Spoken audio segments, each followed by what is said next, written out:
توی آموزش قراره جدا کردن پروتز و نصب پروتز رو با هم دیگه مرور کنیم. اگه سوالی براتون پیش اومد حتما با هم در میون بذارید.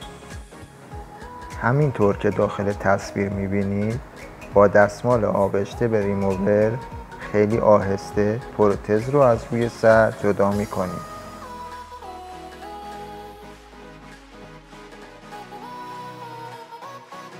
به وسیله ریموور مخصوص پوست سر شیره ها را پاک میکنیم و به کمک الکل چربی پوست سر را از بین میبریم.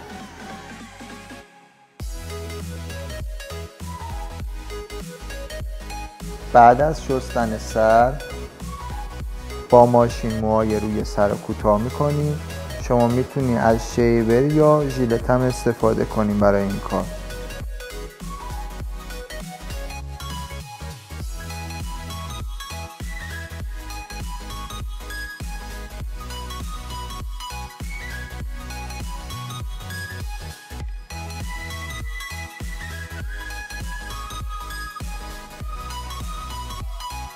در این مرحله به صورت ضربه‌ای پنبه ها را روی چسب‌های دور پروتز میچسبانیم. محلول ریموور را روش اسپری میکنیم و به مدت 30 ثانیه باید مکث کنیم.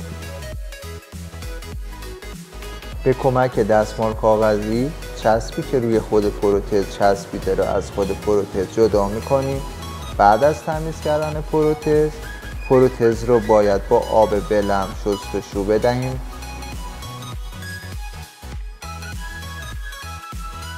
همانطور که داخل تصویر میبینید موها رو شانه میکنیم که موقع چسباندن چسب موها زیر چسب قرار نگیره.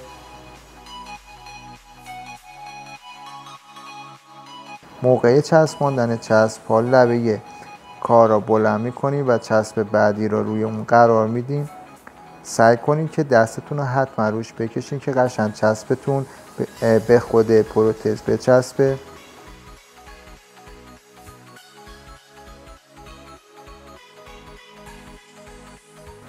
از جلوی سر به اندازه 3 بند انگشت بالای ابرو اندازه میزنیم و از جلوی سر شروع میکنیم به چسباندن چسب.